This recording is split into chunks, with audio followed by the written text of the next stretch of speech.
भगवान कृष्ण कहते मैं ही हूँ ये सब। गीता में बोलते मैं ही हूँ, माने चेतना के बिना कोई यज्ञ नहीं हो सकता। जान के बिना शरीर में कुछ, वो चैतन्य नहीं है शरीर में, शरीर कोई काम नहीं करेगा। मैं वैश्वानर अग्नि के रूप में पेट में तुम्हारा पाचन शक्ति भी मैं हूँ। तुम्हारे में बल दिखता है, वो बल भी मैं ही हूँ। बुद्धि है, बुद्धिमतों से, बुद्धिमानों में से बुद्धि में हूँ। हमसे सब छीन जाने के बाद भी हमने ऐसे प्रकृति में परमात्मा को देखने की कला रखी है, तो वो तो कोई हमसे छीन नहीं पाए। गुरुदेव, आपसे गीता के ऊपर कुछ प्रश्न है। अधिदैव, अधिभूत, अधियज्ञ क्या होता है? भूत जो हमको दिखता है, इसका सूक्ष्म रूप है अधिभूत। ये सारा संसार पंचभूतों से बना हुआ है।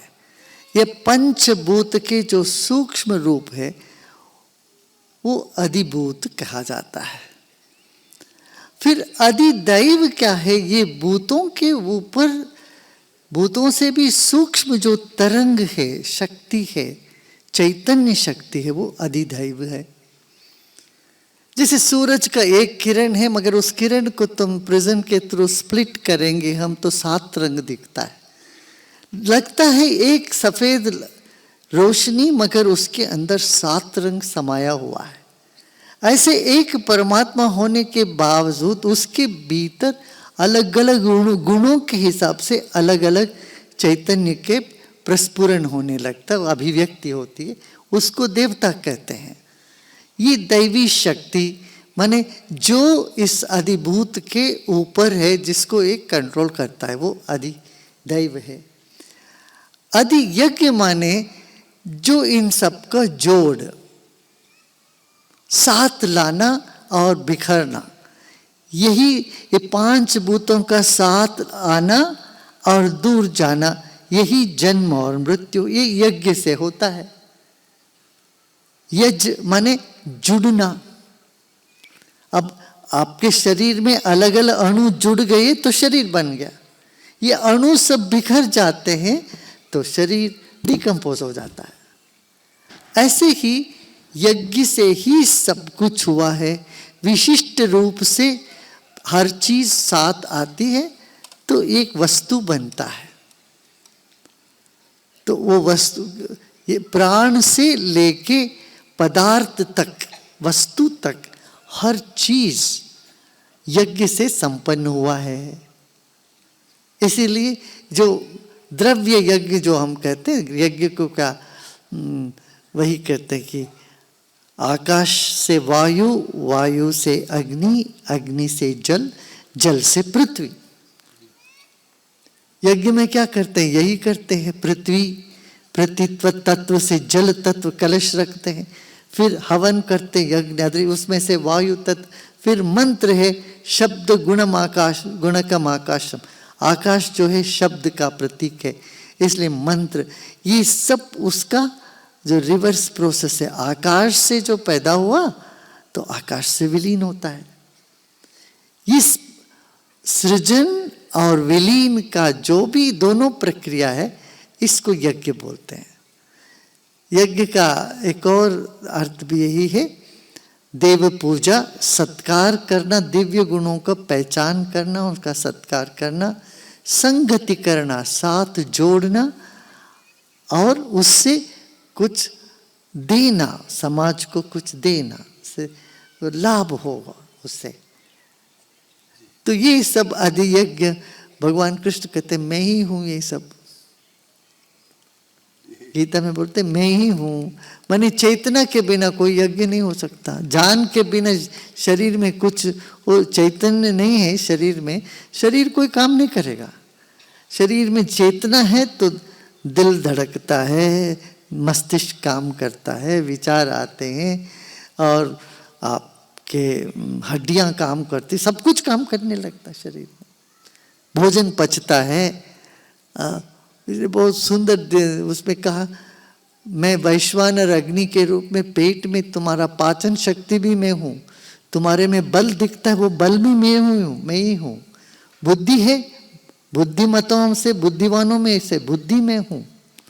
जो बहुत सुंदर दिखते हैं उनकी सुंदरता भी मैं ही हूँ। इस तरह से भगवान कृष्ण ने हर तरफ से सबको बहुत कंफ्यूज कर डाला। गुरुदेव श्रीमद् भागवत गीता के 15वें अध्याय में ऊर्ध्वा मूलम अधम शाखम, ये अश्वत्थ क्या है, इसका असली अभिप्राय क्या है? श्वा माने कल या होने वाले कल और बीती हुई कल। अश्व माने जिसका कल नहीं है या अनंत कल है, अनंत काल से चला आ रहा है वो अश्व, या जो वर्तमान है वो अश्व है। अश्वत्थ ऊर्ध्व मूल में, इसका मूल ऊपर है, उसका जड़ नीचे है। क्या है वो? कर्म है।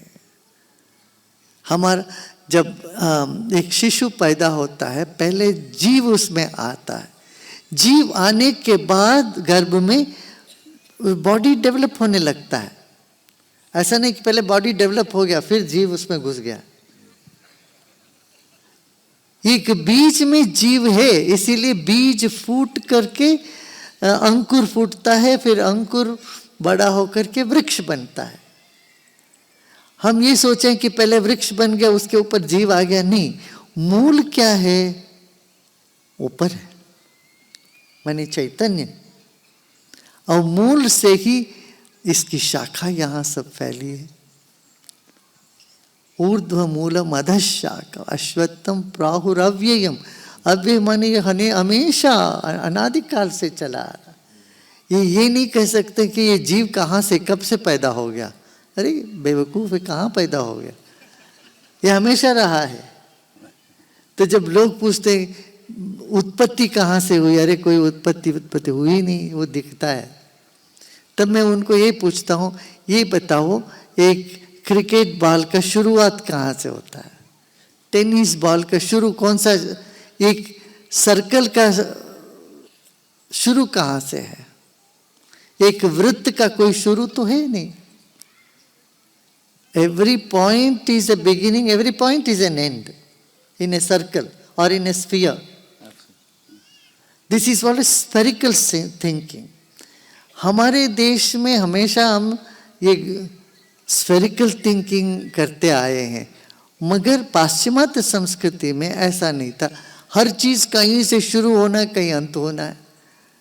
हम अभी 40 साल से मैं बता रहा हूँ, ये बिग बैंग थियरी वगैरह ना समझिए, ऐसा कुछ है नहीं। क्योंकि हम सोचते एक दिन एक जगह से कोई विस्फोट हुआ तब से सब कुछ हो गया। वो नहीं है। हम ये समझते ये अनादि अनंत है।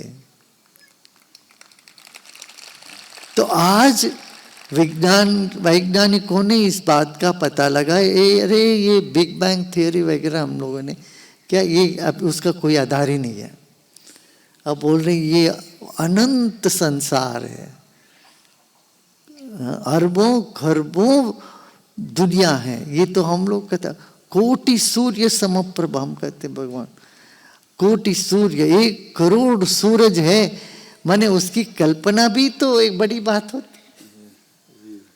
करोड़ों सूर्य है, अनंत संसार, संसार का कोई अंत नहीं है। इतने सारे अनंत संसार है, अनंत ग्रहोपग्रह है, ब्रह्मांड का कोई अंत नहीं है। अनादि अनंत, ये शब्द अंग्रेजी में नहीं है। बाद में इंफिनिटी तो बोल दिया है, मगर अनादि शब्द उनके यहाँ नहीं। तो अनादि अनंत है। ऐसी जो ये जीवन की धारा है, इसमें असंग से तुम असंग होगे, तुम ये जनन मरण के चक्कर से तुम दूर हो सकते हो। इसके साथ तादात्म्य न करो, ये भगवान कृष्ण ने 15वां अध्याय। गुरुदेव एक आखिरी प्रश्न, ना हन्यते हन्यमाने शरीरे, गीता के वचन है, नयनम छंदंती शस्त्राणी नयनम दहती पावका, ये भी गीता के वचन हैं। क्या भारतीय संस्कृति की तो ये तकरीबन आधारशिला है, लेकिन क्या हम इसको वाकई मानते तो 6 सदियों हम पर ये विदेशी आताताई राज्य करते। नहीं, देखिए, ये तो एक हमारा मूलभूत सिद्धांत है, इसीलिए तो हम अभी तक जीवित हैं। हमसे सब छीन जाने के बाद भी हमने ऐसे प्रकृति में परमात्मा को देखने की कला रखी है, तो वो तो कोई हमसे छीन नहीं पाए। ना हम गंगा स्नान से रोके अपने आप को, ना पहाड़ों का प्रदक्षिण करने से कोई हमको रोक पाए, न सूर्य देवता को अर्घ्य करने से हम चूके। तो हम प्रकृति में परमात्मा को देखते रहे हैं। तो इसलिए हमारे मंदिर वगैरह तोड़ने के बाद भी यहाँ पर ये सिलसिला बना रहा। यूं ये जीवन शैली में इतनी गहराई में उतरी हुई बात है। अब आक्रांतकारों ने राज्य किया, ये उनका बल से ज़्यादा मैं कहूँगा कि हमारे लोगों में की कमज़ोरी है। हम आपस में कटे बटे थे, आपस में धोखाधड़ी ये सब हुआ, स्वार्थ ये सब हुआ। हमने अपनी मौल्यों को टेक इट फॉर ग्रांटेड बोलते ना, ऐसा ले लिया। हम समझते, हमने गीता पढ़ लिया, हम सब जानते हैं गीता में जो बोली हुई कोई भी बात को हमने जीवन में अमल नहीं किया, उसको जीवन में उतारा नहीं, तो इसलिए ये सब समस्याएं खड़ी हुई। ताकि यदि हम वो बात योगस्थ कुरु कर्माणि वाली बातों पर अमल करते, विशाल दृष्टिकोण रखते, तो बात ही कुछ और होती। फिर भी अफसोस करने की कोई बात नहीं है, क्योंकि वो परमात्मा की शक्ति ऐसी है जो ये ज्ञान की परंपरा, ये ज्ञान की जो पथ है, उसको कोई मिटा नहीं पाए, ना मिटा पाएंगे आगे भी। बहुत बहुत आभार गुरुजी। बहुत अच्छा, बहुत अच्छा, बहुत अच्छा।